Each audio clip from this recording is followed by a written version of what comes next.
Ayan, so naghahanap ka ba ng trabaho na kung saan pwede kang kumita per commission o kaya ng regular na kita araw-araw? Ayan, so ito po ang job opportunities na maaari kong i-offer sa inyo mga kaibigan. Okay, so itong trabaho na to, syempre hindi naman po madali.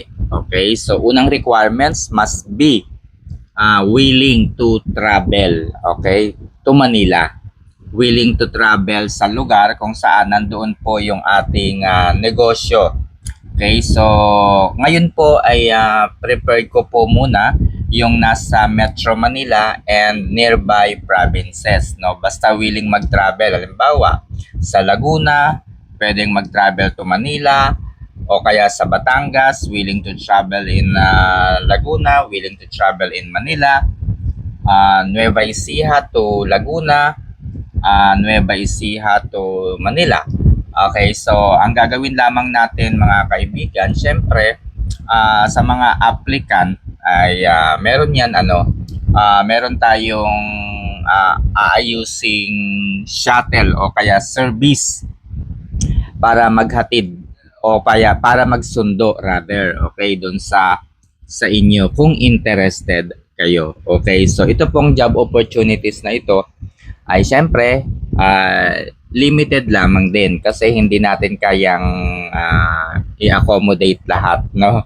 Alright, so una-unahin ko po muna yung mga negosyo na meron tayo. Una ay yung condominium na matatagpuan sa Araneta Center, Cubao, Quezon City. Studio type lamang po ito na ginawan po ng paraan para lumaki, no, para maging maluwag ay at para siyempre makapag-accommodate ng maraming individuals, na. So ginawan ko po ito ng paraan, may loft type bed po ito. Studio type lang siya pero napakalawak niyang tignan. Ayan. So kung nakikita ninyo yung video sa itaas, yan po yung ating condominium unit. Okay? Yan po ay matatagpuan po sa Araneta Center mismo. Karamihan ng nagre-rent po dyan ay yung nanonood po ng concert sa Araneta City. Ayan. So yung iba naman umiikot sa Ali Mall, sa SM, sa Gateway. Ayan. So iba pang mga pasyalan, Fiesta Carnival at manood po ng teatro.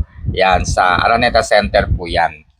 Okay, so ito po ay nakalista sa Airbnb. So, ayan, nakalista po yan sa Airbnb and ano na lang, ang problema na lamang dito, syempre kapag merong guest, may mag-i-inquire, kailangan basahin yung message, sagutan yung mga inquiry, and so on so forth.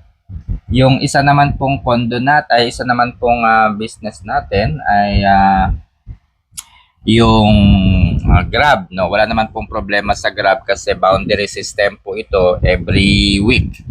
Yan, every week po ay na nagbibigay sa atin ng boundary itong mga driver natin. Wala pong problema sa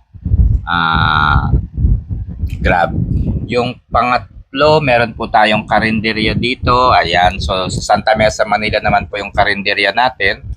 So nagtitinda tayo rito ng iba't ibang mga pagkain na luto siyempre ng Ilocano. So Ilocano dishes po yung ating tinitinda dito sa Santa Mesa, Manila. And then yung isa naman po, yung bago po nating negosyo, ito po yung ayan, nakikita po ninyo. AF Homes, no? Eco Farm and the Hot Spring Resort na matatagpuan sa Calauan, Laguna.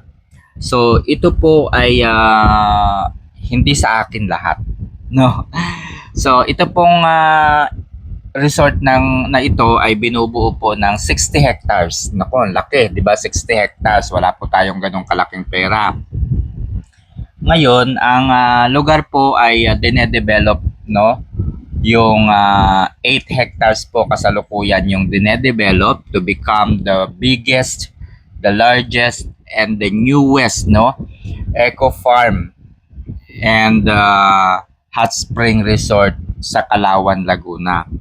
Ito po ay magkakaroon po ng more than 200 sedan na capacity. O, di ba? Ang dami nun. 200 sedan na capacity kasya.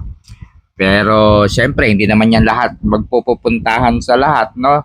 Kahit sabihin nating summertime o anumang activity meron, eh, hindi naman sabay-sabay mag-staycation o magre-relax yung maraming Pilipino.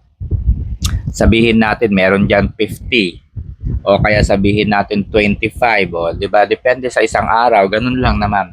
So ito po ay may mga villas, may mga cottages kung tawagin, no.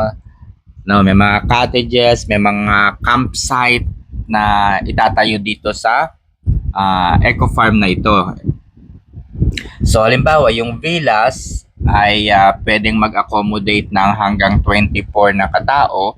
So ang bentahan po dito ay ang parenta, para hindi pala bentahan, parenta ay 35,000. Good for 24 packs and 22 hours. Imagine. Tapos yung villas na yun ay pwedeng hanggang 3 sasakyan yung kasya. And then, meron ding swimming pool. Ayan, may swimming pool din po na kasama doon sa lugar na yon, and other activities. Ngayon, kung ayaw ninyo, kung gusto ninyo ng private, ayan, syempre sa mga villas, pwede doon lang kayo sa lugar ninyo. Ayan.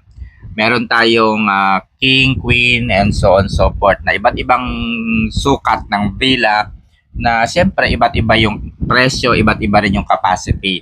Merong 3,500 worth ng villa na it can accommodate 7 persons. O, di ba? So, iba rin yung rate kapag weekdays and weekends. Usually kapag weekends, yun yung medyo mahal. Siyempre, yung weekdays, yan yung medyo mura. Meron din mga camping sites. Ayan. So, yung mga camping site worth 1,300. Ayan, and it can accommodate hanggang 26. Ayan, mga ganun. Depende sa sukat, guys. Okay, so yun po yung mga capacity. Ano pa? Dito sa 60 hectares na ito, guys, ay meron ditong itatayong eco farm na pwede kayong mag-harvest ng mga prutas o kaya mga gulay and then iluluto ninyo. Okay, meron din ditong adventure. Pwede kayong magrenta ng ATV cars at pwede ninyong libutin yung bundok. Yung 4 na bundok yung natatanaw dito. And then, ano pa ba? Zip line. Ayan. So, itatayo din po rito yung pinakang 5-star hotel na 5 stories, 5-star hotels, 5-star story din. Yan, mga ganun. High quality talaga, world class yun, yung tawag doon. Ngayon, syempre, hindi naman tayo ganun kayaman. So, ang binili lamang natin dito ay yung 250 square meter. Okay, out of 60 hectares, 250 square meter. Okay, so ganito po ang trabaho.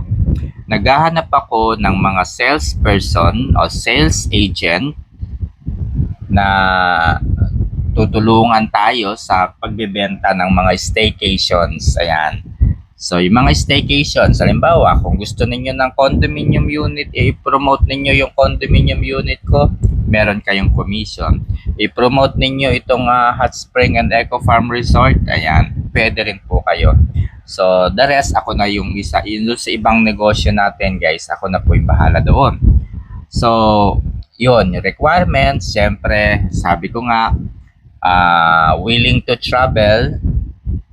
Siyempre, may training po ito. Hindi pwedeng basta-basta lamang makipag-usap ka doon sa mga guests kasi it requires knowledge about the area na ipo-promote. Hindi po pwedeng punta kayo dito, maganda dito, matatagpuan dito ito, okay, ganyan, and so on, so forth. So, kailangan po talaga na magpunta kayo sa lugar para makita rin po ninyo yung exact location ng resort. yung condo, and so on so forth. Okay? So, ang gagawin natin guys, ang balak ko dito para hindi po mahirapan yung mga nasa malalayong lugar. So, mag-set ng destination, pick-up location, and then pupunta doon sa pinakang lugar. Okay? So, dito, ang commission dito, pwedeng 3,000, pwedeng 8,000 per day, depende po sa dami ng kahapon nandun ako sa Laguna. Ang dami, halos hindi ako makasiksik. Ayan, so kitang-kita naman yung kaya nasa gilid na lamang ako kahapon kasi ang daming guest kahapon. And nasa isang cellphone ko yung ayan, may restaurant din po doon sa loob ha. So may restaurant din doon sa loob syempre.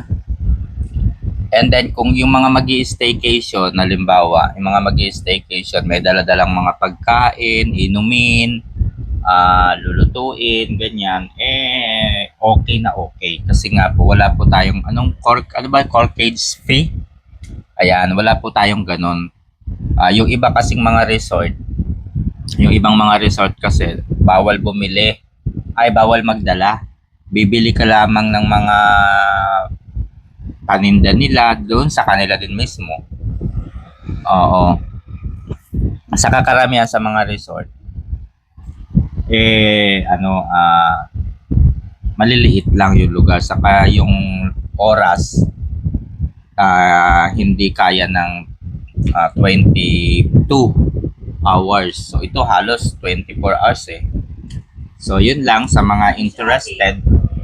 Sa mga interested guys, message lang kayo sa messenger ko o kaya message lamang po ako kayo sa cellphone number ko 0995 248 5180. 0995 248 5180. So yun lamang po guys. Salamat.